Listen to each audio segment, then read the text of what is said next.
أكبر. بسم الله الرحمن الرحيم.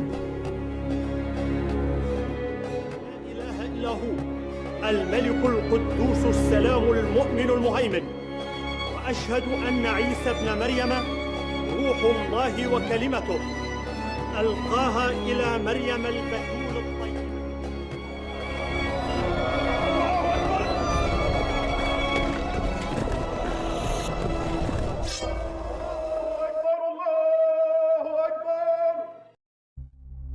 Assalamualaikum sahabat muslim, kembali lagi bersama Fakta Islam. Semoga sahabat semua diberikan Allah Subhanahu wa Ta'ala hari yang baik dan penuh berkah. Imam Abu Laid mengisahkan cerita yang telah didapatnya dari seorang ulama dan sanad mereka yang langsung dari Uqbah bin Muslim dari Samir al-Asbahi. Ketika di kota Madinah, ia melihat seorang yang dikerumuni orang ramai. Lalu beliau bertanya, "Siapakah orang itu?" Lalu orang-orang menjawab, "Itu Abu Hurairah radhiyallahu anhu." Maka saya mendekatinya, dan ketika tidak ada lagi keramaian, saya pun bertanya padanya, "Saya tuntut engkau demi Allah, ceritakan padaku satu hadis yang telah engkau dengar dan engkau ingat dari Rasulullah SAW." Lalu Abu Hurairah berkata, "Duduklah, akan saya ceritakan kepadamu hadis yang saya sendiri mendengar langsung dari Rasulullah SAW, yang waktu itu tidak ada orang lain bersama kami."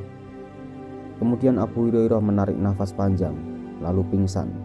Dan setelah saat ia sadar, ia pun mengusap mukanya sambil berkata, "Aku akan ceritakan hadis Rasulullah." Kemudian Abu Hurairah menarik nafas yang berat lagi dan kembali pingsan. Agak lama kemudian ia tersandar dan mengusap wajahnya lalu berkata, "Rasulullah SAW bersabda, apabila hari kiamat kelak, maka Allah Subhanahu wa Ta'ala akan menghukum di antara semua makhluk dan semua umat bertekuk lutut. Yang pertama dipanggil adalah orang yang mengerti Al-Quran atau ahli Al-Quran, orang yang mati fisabilillah, dan orang kaya. Maka Allah Subhanahu wa Ta'ala menanyakan kepada para ahli Al-Quran, tidakkah aku telah memberitahu kamu apa yang aku turunkan kepada utusanku? Dan orang itu menjawab, benar ya Tuhanku. Lalu kamu berbuat apa yang telah engkau ketahui itu? Ia pun menjawab, saya telah mempelajarinya di waktu malam dan mengajarkannya di waktu siang. Kemudian Allah Subhanahu wa Ta'ala berfirman, engkau dusta. Lalu malaikat juga berkata, engkau dusta, kau hanya ingin disebut khori, ahli dalam Al-Quran, dan sudah disebut yang demikian itu.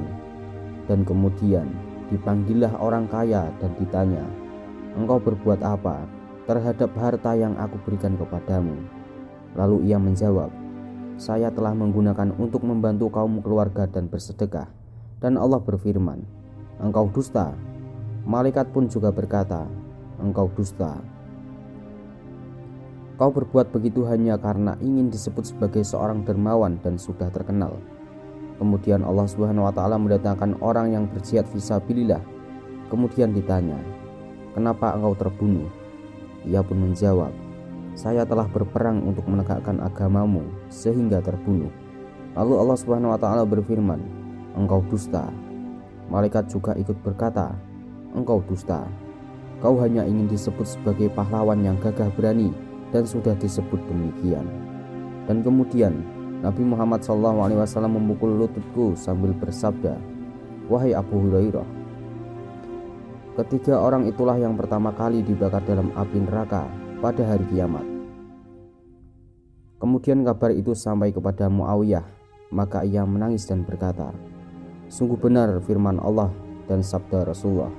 Kemudian ia membaca surat Hud ayat 15-16. Barang siapa yang menghendaki kehidupan di dunia dan perhiasannya, pasti kami berikan balasan penuh atas pekerjaan mereka di dunia dengan sempurna, dan mereka di dunia tidak akan dirugikan. Itulah orang-orang yang tidak memperoleh sesuatu di akhirat kecuali neraka. Dan sia-sialah di sana apa yang telah mereka usahakan di dunia, dan terhapuslah apa yang telah mereka kerjakan. Quran surat Hud ayat 15-16. Seseorang bernama Abdullah bin Hanif telah berkata mengenai pada hari kiamat, apabila seorang mengharapkan amalnya kepada Allah Subhanahu wa Ta'ala, maka dijawab, Tidakkah kami telah membayar langsung pahalamu? Tidakkah kami telah memberi tempat padamu dalam setiap majelis? Dan tidaklah kami mengangkatmu sebagai pemimpin? Tidakkah kami mempermudah jual belimu, yakni selalu mendapat potongan harga jika membeli sesuatu? Seorang hakim pernah berkata, orang yang ikhlas ialah orang yang menyembunyikan perbuatan kebaikannya, sebagaimana ia menyembunyikan keburukannya. Pendapat lain menyebutkan, puncak ikhlas ialah tidak ingin pujian dari orang lain. Wallahu a'lam bishawab. Assalamualaikum warahmatullahi wabarakatuh.